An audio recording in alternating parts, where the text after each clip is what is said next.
ini dalam kegiatan sosialisasi dan dalam keadaan sehat walafiat. Salawat serta salam tidak lupa kita haturkan kepada junjungan Nabi besar kita Nabi Muhammad SAW, di mana dia yang menuntun dan membimbing kita dari zaman jahiliyah menuju jalan yang terang sampai detik ini. Yang kami hormati Bapak Ibu Guru SMA Negeri Jogoroto beserta rekan kami yang saya cintai, staf dan karyawan TU SMA Negeri Jogoroto. Yang pertama, saya mengucapkan banyak terima kasih atas kehadirannya di tempat ini karena membantu kami untuk kegiatan rencana tindak lanjut kegiatan PKG di tahun 2024 ini, di mana kami akan mensosialisasikan dari hasil kegiatan PKG. Untuk sosialisasi ini kami akan menyampaikan yaitu perencanaan pembelajaran prinsipka, spot education model atau disingkat dengan SEM. Kemudian yang saya ambil di sini, saya mengambil judul opera, ya, disingkat dengan opera, yaitu olahraga pertandingan gembira. Next. Dalam opera ini kami mengadakan kegiatan yaitu turnamen bola tangan dan basket, dan kami singkat lagi menjadi opera botabas. Jadi biar sedikit ada istilah ya untuk menarik perhatian, jadi saya ambil singkatan-singkatan. Pada dasarnya pertandingannya sebenarnya sama. Di sini ada pertandingan bola tangan dan bola basket. Itu sedikit kami modifikasi untuk pertandingannya. Jadi karena hampir satu rumpun sama-sama permainan menggunakan tangan, jadi ini nanti saya jadikan satu. Jadi baik bola tangan maupun bola basket itu dijadikan dalam satu pertandingan, sehingga anak nanti bisa lebih menarik. Dalam satu pertandingan ada dua permainan, yaitu permainan bola tangan dan bola basket. Untuk turnamen ini kami khususkan untuk kelas 10. Kebetulan saya juga mengajar di kelas 10. Dan kenapa tidak menggunakan kelas 11 dan 12? Karena kita sudah ada tim dari masing-masing guru, jadi sama-sama mengadakan SEM nanti insya Allah bulan Desember, baik kelas 10, 11 dan 12, sehingga baik kelas 10, 11 dan 12 mempunyai kegiatan yang sama tetapi pertandingan yang berbeda. Baik, untuk latar belakang di kegiatan ini yaitu sport education model merupakan suatu pendekatan pembelajaran terbuka yang menawarkan pengalaman belajar yang lengkap dalam konteks kehidupan nyata di bidang olahraga. Peserta didik mempelajari tentang keterampilan taktik, strategi, aturan permainan, serta memahami tanggung jawab sosial melalui berbagai peran sesuai dengan kemampuan dan minat baik pemain, pelatih, wasit, panitia, dan jurnalis.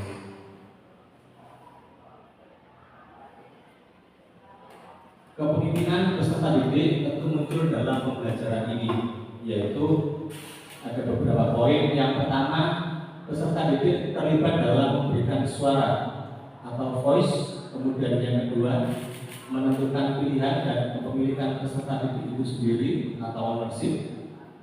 Dan yang ketiga, kepemimpinan peserta didik dikembangkan dengan pemanfaatan aset atau modal yang ada dalam lingkungan sekolah. Jadi dalam kegiatan ini anak-anak dituntut nanti untuk mampu menjadi panitia, kemudian menjadi atlet. Jadi seakan-akan nanti ada penyelenggaraan atau pendidikan yang nyata di dalamnya. Next.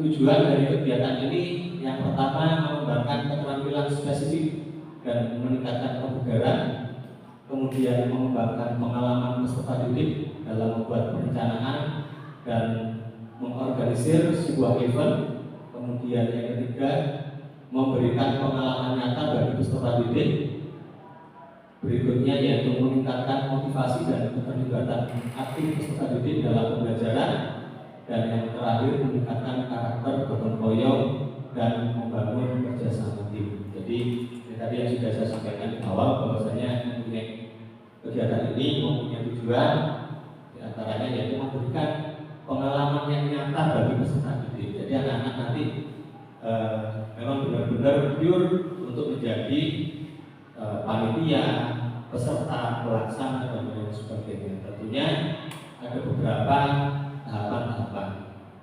Berikutnya, capaian, langkah dan peran. Di sini untuk capaiannya yang pertama pemahaman peserta didik tentang permainan. Jadi anak-anak harus memahami terlebih dulu tentang jenis permainannya seperti apa. Dan karena kita nanti sebagai motivator, jadi nanti bisa menyampaikan kepada anak-anak. Kemudian pengembangan keterampilan individu, pemahaman dan penerapan taktik, menunjukkan sikap sportivitas dan mengembangkan kepemimpinan peserta didik. Kemudian untuk langkahnya yaitu pembahasan di dalam TM atau technical meeting, kemudian latihan dalam pengelolaan musim, kemudian bisa menganalisis pertandingan bola tabak atau bola tangan dan basket. Berikutnya yaitu penyelenggaraan pertandingan opera bertabak pada waktu pelaksanaan hari H, dan pemilihan peran dalam tahap afiliasi sesuai dengan perannya masing-masing. Nanti anak-anak disuruh untuk memilih nanti mampunya atau kepinginnya ada di mana. Kita lanjutkan di peran. Tadi sudah disampaikan peserta didik menjadi panitia. Kalau misalkan anak-anak yang kurang mampu di kegiatan praktek tapi mampu di kepemimpinan, jadi nanti anak-anak bisa diharapkan untuk menjadi panitia penyelenggara. Kemudian misalkan peserta didik menjadi manajer, ada kemampuan untuk memanajerial kegiatan, jadi anak-anak bisa diharapkan menjadi manajer. Kemudian di sini juga peserta didik menjadi wasit, kurang mampu untuk kegiatan prakteknya, tidak bisa basket, males gerak di bola tangan, tapi mereka nanti dikasih arahan, dikasih petunjuk untuk menjadi pengambil lapangan atau wasit, salah seperti itu. Jadi mempunyai peran masing-masing. Kemudian peserta didik menjadi pelatih, mungkin yang mempunyai keahlian dalam bertanding. Biasanya anak-anaknya lebih paham karena anak-anak kan biasanya heterogen ya. Di dalam kelas itu misalkan ada yang pandai melakukan atau praktek basket, kemudian ada yang pinter unggul di dalam sepak bola, bola voli dan sebagainya, atau atletnya itu nanti bisa difokuskan di pelatih atau sebagai pelatih ya. Jadi bisa menyampaikan ke teman-temannya. Kemudian peserta didik menjadi peserta. Di sini untuk peserta karena sifatnya gembira, tadi sudah ditekankan kegiatan ini adalah kegiatan olahraga gembira, maka peserta ini tidak kita batasi baik perempuan maupun laki-laki. Kemudian yang terakhir di sini peserta didik menjadi tim pendukung atau pelaksana. Next. Berikutnya di sini kami akan menampilkan struktur program dan mitra dalam komunitas belajar SEM. Kegiatan ini masuk di dalam kurikuler. Kemudian peserta didik yang terlibat siswa kelas 10. Waktu kegiatan di akhir semester. Untuk strukturnya penanggung jawab tentunya di sini kepala sekolah. Kemudian kita sebagai guru PJUK sebagai fasilitator, dan lokomotornya nanti bisa dibantu dengan praktisi, guru PJUK, guru TIK, guru KWU atau guru yang lain nanti yang bisa linear dengan sesuai dengan mata pelajarannya. Kenapa di sini saya ambil guru TIK? Di sini nanti biasanya guru TIK berkaitan dengan IT, kita bisa bekerja sama untuk mempromosikan kegiatan. Bisa dibuat medsos dan lain sebagainya sehingga ada promosi tentang sekolah kita. Kemudian misalkan kenapa ada guru KWU di dalamnya? Biasanya kalau ada kegiatan-kegiatan pertandingan atau perlombaan itu ada yang jualan. Jadi produknya misalkan yang sudah latihan buat produk, kemudian hasilnya bisa dijual pada pelaksanaan kegiatan. Kemudian di sini ada mitra. Tentunya mitra kita tidak bisa lepas dari wali kelas, ya, baik kelas 10 1 sampai dengan kelas 10 5 di sini. Kemudian ada komite peserta didik dan pemerintah desa setempat, OSIS atau UKS. Jadi nanti bisa minta bantuan tenaga pendukung, misalkan ada yang cedera dan sebagainya. Next. Pernyataan kapasitas yang dimiliki kelas atau sekolah. Di sini kita mempunyai beberapa aset. Jadi kita sebelum melaksanakan memang harus memperhatikan aset yang sudah kita miliki. Di antaranya yang pertama yaitu aset sumber daya manusia. Di sini untuk aset sumber daya manusia ada kepala sekolah, guru, tenaga pendidikan yang profesional sesuai dengan bidangnya. Kurang lebih di sini ada 40 orang. Kemudian peserta kelas 10 kurang lebih berjumlah 180 siswa, OSIS 30 siswa, dan ada UKS 15 siswa.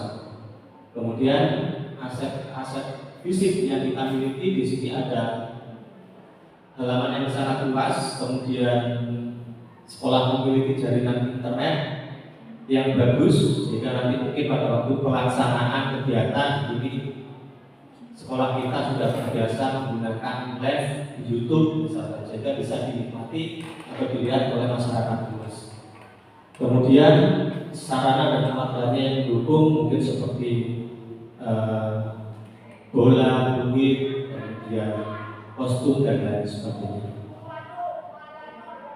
Waktu kegiatan. Yang pertama pengelolaan musik, penyiapan latihan dan kompetisi dan afiliasi di tanggal 25 sampai dengan 30 November 2024 dan persiapan pertandingan resmi 27 Desember 2024, puncak pertandingan 9 sampai 13 Desember, festival akhir kompetisi 13 Desember dan evaluasi dan refleksi 14 Desember. Persiapan pertandingan 17 Desember. Next.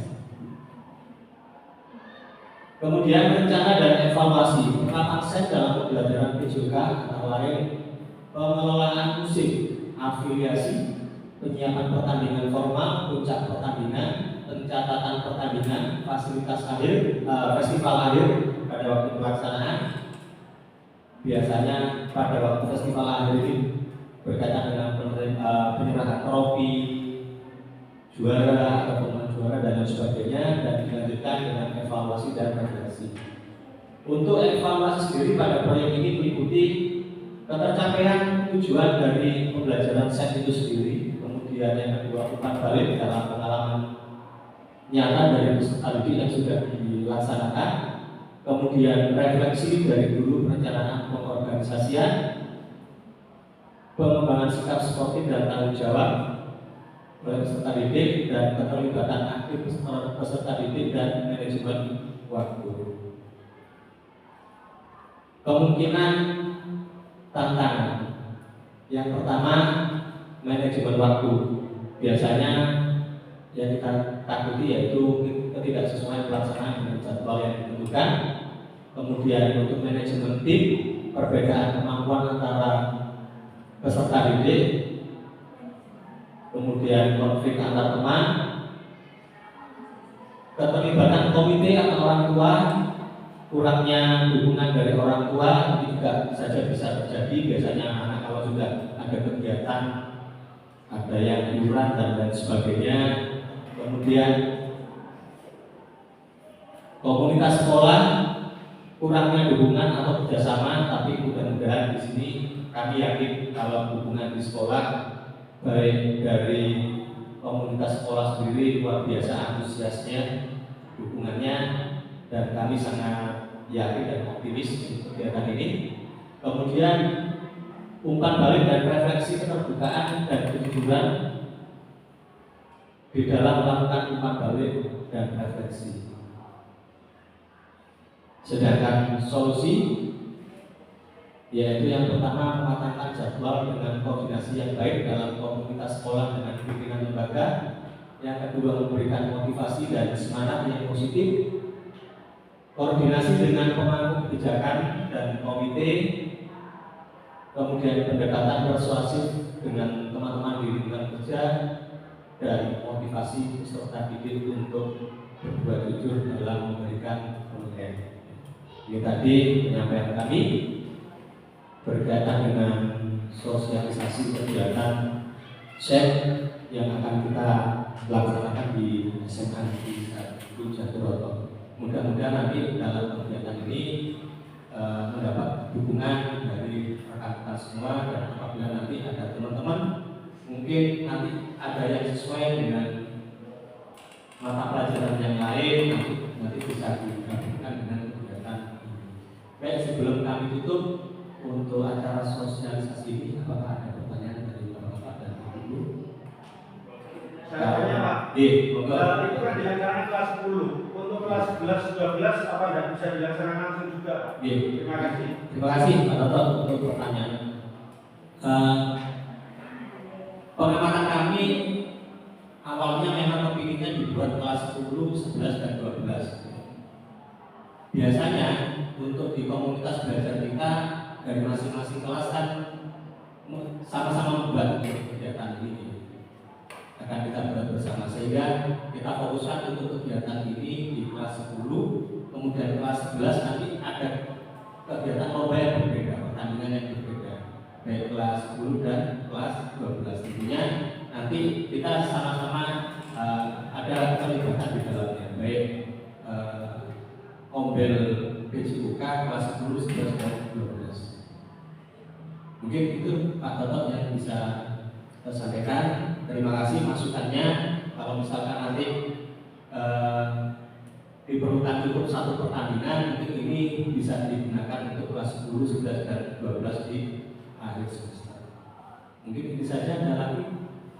Kalau dirasa cukup, kami mengucapkan terima kasih kepada Bapak, Ibu guru, dan staf karyawan atas waktunya. Mohon maaf apabila dalam penyampaian saya mulai dari awal sampai akhir kurang berkenan.